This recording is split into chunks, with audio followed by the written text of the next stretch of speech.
Welcome back, Honors. Welcome back to your flipped classroom in our continuing discussion of imperialism, which is growing in the late 1800s, right? So we left off in class talking about imperialism in China, British imperialism specifically in China, and we were discussing the growth of the opium trade network that was actually being fostered by the British because they were growing opium for basically next to nothing in their colony in India, and then they're actually spreading that opium into the Chinese ports illegally and starting an illegal smuggling and drug ring to try and destabilize their government, and then also entering in to actually growing their own profit by selling tea in exchange for it, right? So we talked a lot about that stuff like in class, and then we actually kind of got like cornered up to one little other thing, and the Chinese response to that, right? So we started talking about the Chinese response in class a little bit, talking about how this is going to lead to a series of wars, right? Well, the reason why it leads to a series of wars is due to the fact that the Chinese government under the Qing dynasty at the time, right? The Qing dynasty had been getting weaker over the decades and things like that, and had also been in power for over 100 years. The thing about it, though, is that the Qing dynasty tried to actually bring an end to this, right? They hired a very, very educated set of admirals and customs officers to try and figure out how they were going to stop the illegal importation of opium through their ports, right? And through their closed system. Well, the thing about it is that they do realize, and they figured out very early where the opium was coming from. They knew the British were bringing it in illegally, but the biggest thing that they wanted to do was try to avoid war, and they wanted to just try and seize any illegal opium that they could find on these boats, right? So if they found any illegal chests of opium or any illegal deposits of it, they would take it out primarily, and they would usually bring it onto the beaches and destroy it, burn it, or throw it into the water, right? They would actually throw it over the docks into the water. And in total, the Chinese government is going to seize and destroy about 21,000 chests of opium, which is worth millions of dollars in street value, right? Now, the thing about it, though, in the long run, is then on top of everything else is what the British response was. And it's the fact that they had the audacity to ask for compensation for the drugs that they were illegally importing and actually creating an illegal import-export business through a country that's not even their own, right? And what I'm going to do right now is I'm going to clip in another flip. It's going to be nice and short, and we're going to actually wrap up everything talking about the Opium Wars, and then we're going to kind of talk about the intro into British imperialism in India a little bit, right? But I'll see y'all soon. Y'all have a good one. Though is Britain, I don't think you really get to say you want money for illegal drugs that you had no right to be trading in this area in the first place, right? So when we look at this as well, this is a letter that the Qing emperor actually wrote to Queen Victoria, the monarch of England at the time, to try and get her to make the East India Company stop doing this. And apparently she never got it, right? So now, which was absolutely ridiculous. Now the thing about it is when the Brits demanded compensation for their drugs, and then the Opium Wars break out because the Chinese government refuses to pay it, right? Now the very first Opium War ranged from about 1839 to about 1842, and the second one is going to range from about 1853 to 1860. Now the second one is going to be started because of arsenic and bread and a lot of other pointing fingers, and also the couple of revolts that are going to pop up and stuff like that. But what's going to end up happening is the British are going to open a doorway, right? They're going to open a doorway using their advanced military because the Chinese just did not have the technology necessary to fight the British off. Let's use this picture really quick as a good example of that, right? So when you're looking at this, these were Chinese naval ships going into this war, right?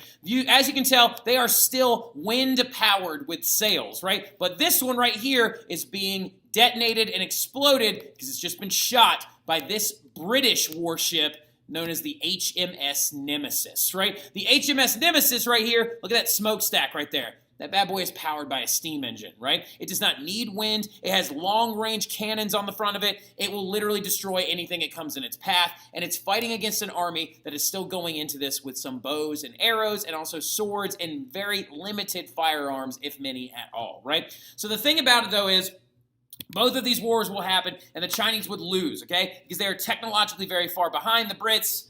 Oh, and by the way, we were involved as well by the Second Opium War. The Americans get involved, the French, and the Russians, right? Now, they get involved because they see an opportunity, right? Because what began after the Opium Wars was a period of time known as the Century of Humiliation, right? So, messed up, go back.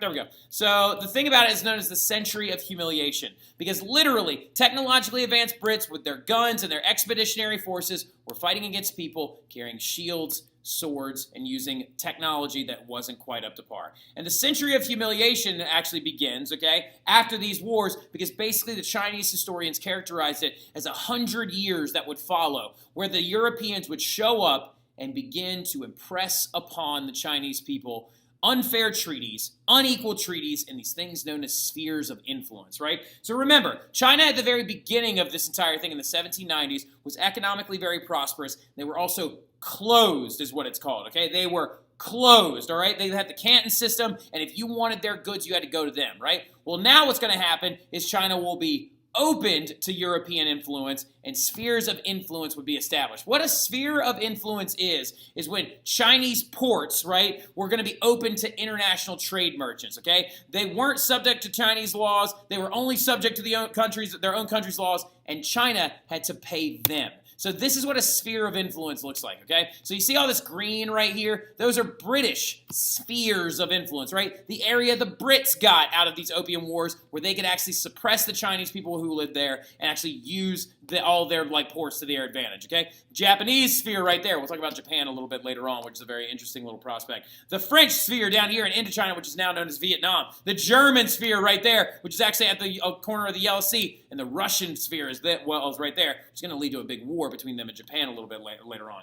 Now, because of these spheres of influence, and because of this century of humiliation, of these unequal treaties that actually come down, where basically the Chinese are being forced to give up their land and their ports to other people, very large rebellions are going to break out. Particularly one known as the Taiping Rebellion, which is going to claim the lives of over 20 million people when it was suppressed, and the Boxer Rebellion, which would be crushed by a coalition force of Americans, Russians, British, French, and German troops who would actually come in and destroy that rebellion as well. Rebellions are going to be a very, very big part of imperialism because the people that live there are going to actually try to rid their countries of foreign influence, right? So keep that in the back of your mind that is going to be a consistent theme going forward, okay? These uprisings were crushed at the loss of millions of Chinese lives. Over 20 million people died in the Taiping Rebellion alone. It is absolutely insane that a group of people, especially Europeans with technological advancements, showed up and just suppressed these people completely and utterly for economic gains and also for the extension of their own country. So that right there, that's imperialism. Do you see what I'm talking about? This is imperialism of the 1800s, not colonialism, right? Colonialism was much, much different and a much different trend. Now we're moving out of the British and China, and we're now getting into this right here, the British in India, right? So the British, some of y'all are like, oh my God, was imperialism happening with anybody but the British? The British were very, very, very, very, very, very, very, very much in the imperialism game, right? That's why they had that saying, the sun never sets on the British Empire, which is an absolutely disgusting saying in retrospect. So the thing about it that we have to understand is that Britain in India, or British involvement in India, it's a little bit different than it was in China, right? It was a little bit different, kind of intrinsically very different in a lot of ways, because Europeans had been nearby India since 1497, right? In 1497, Vasco da Gama, the Portuguese sailor, is going to go around the Cape of Good Hope in southern Africa. He's going to get all the way to India and all the way back with a huge shipment of spices, particularly in black pepper, right? And the thing about it, though, is that began the Portuguese trade network that would go around Africa consistently, right? Well, by the time the 1600s had rolled up, the British East India Company was created, and they wanted to go to India as well for the pursuit of spices and other goods, right? They would often sometimes, too, as well, going into the 1700s, they would actually use Egypt as a thoroughfare, which is why Napoleon invaded it at one point. But what's going to happen is things are going to change as time goes on. By the 1700s, Britain is going to get into a huge competition with the Dutch and the French for the coast of India. Now, really, really quickly, if we look at this map of India right here, where they wanted to settle and gain access to were all the port cities on the edge of India. Why was that? Mostly due to the fact that the British, the Dutch, and the French could not venture into India itself because they could easily get malaria and they could die. Quinine medicine had not been invented just quite yet, right? They took over India, though, as the 1700s rolled around very quickly, right? Because they were very fragmented and they were not a unified country. Do y'all remember we talked about this back in the day? India was a fragmented society that was ruled by these princes known as Rajas, right? Well, they're still being ruled over by those Rajas, right? The Rajas still rule over them, and there used to be these very, very large empires that existed there.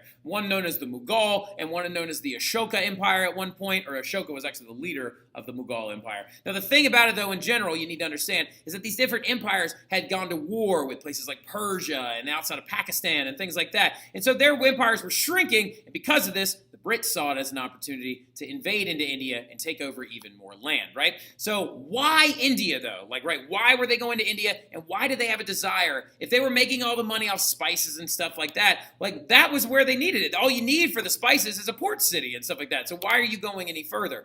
Well, India was taken advantage of mostly because it was so fragmented. Because the British could roll up there and make deals with local Indian Rajas that would benefit not only the British, but the Rajas as well. But as time progressed, spices began to saturate the market. The supply of spices back to Europe got so high that the cost on them went down. So the motivations for the British in India changed over time to growing things and using the fertile Indian soil to grow things like indigo, cotton, tea, and opium, right? What the British realized later on is that they can grow tea in India, but it really still wasn't at the same high quality as the Chinese tea that they wanted when the Opium Wars broke out, right? But indigo was a dye used for fabrics, and of course opium was used to trade to the Chinese, and cotton as well was used in that British Industrial Revolution.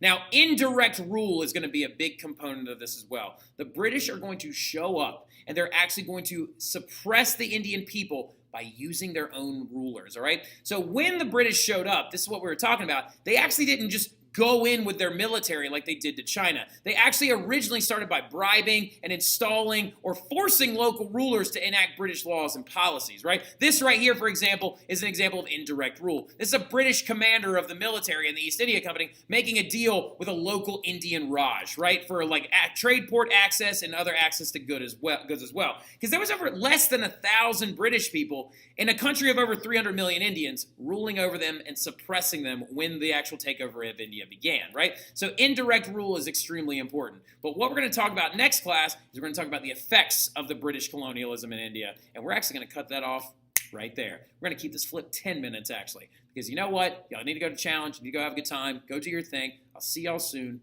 Y'all have a good one.